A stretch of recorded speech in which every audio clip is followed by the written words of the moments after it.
Hi friends, అందరూ ఎలా ఉన్నారు? బాగున్నారా? నేను బాగున్నాను ఫ్రెండ్స్. మళ్ళీ దేంతో వచ్చేసింది అనుకుంటున్నారా? ఏం లేదండి, కూరపొడికి చాలా టైం అయిపోతూ ఉంటుంది. వేయించుకుని చల్లార్చి మిక్సీ చేసి మనకి ఉన్న మూడు ఉత్సాహం అన్నీ పోతాయి. అందుకని చెప్తున్నాను, ఒక రోజు ముందే మనం ఇలా చేసి పెట్టేసుకున్నాం అనుకోండి, హ్యాపీగా మనం ఏ కూర అంటే ఆ కూర చేసుకోవచ్చు. వంకాయ కానీ, క్యాప్సికమ్ కానీ, దొండకాయ కానీ, ఏ గుత్తిగా చేసుకోవాల్సిన కూరలన్నీ చేసుకోవచ్చు. లేదా పైన జల్లాలనుకున్నప్పుడు పైన జల్లుకోవచ్చు.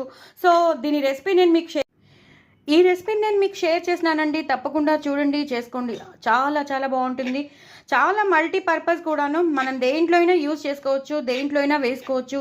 సో అదనమాట. మనం ఇడ్లీలు నంచుకుంటాం కదా కారపొడిలో. అప్పుడప్పుడు మనం ఇది కూడా నంచుకుంటే చాలా చాలా బాగుంటుంది. ఇది కారపొడే అలాగే ఉంటుంది, డిటో టు డిటో. కానీ ఇడ్లీలోకి మాత్రం అద్దరిపోతుంది. ఉప్మాలో నంచుకుంటే కూడా చాలా చాలా బాగుంటుంది.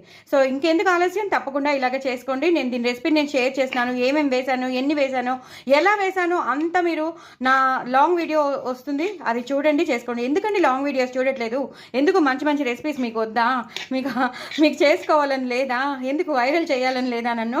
సో తప్పకుండా నా వీడియోస్ అన్నీ వైరల్ చేయండి. సో దట్ మీకు మంచి మంచి రెసిపీస్ వస్తాయి.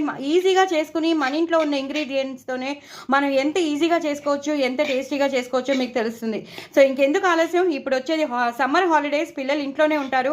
మనం రకరకాల వంటలు చేయాల్సి వస్తుంది, వాళ్ళకి పెట్టాల్సి వస్తుంది. సో ఇలాంటి పౌడర్స్ అన్ని కనుక రెడీగా ఉంటే గుత్తొంకాయ కూర మనం చేయాలనుకుంటే వెంటనే చేసేయచ్చు. మరి ఇంకెందుకు ఆలస్యం, తప్పకుండా చేసుకోండి, ఎంజాయ్ చేయండి. ఇది మాత్రం అల్టిమేట్ ఉంటుంది. ఎప్పటికీ పాడవదు, ఎప్పటికీ ఇలాగే ఫ్రెష్గా ఉంటుంది.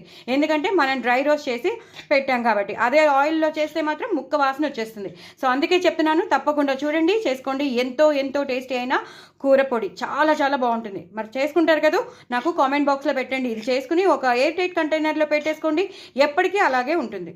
వాడుకోండి, హ్యాపీగా ఎంజాయ్ చేయండి. బాయ్ అండి.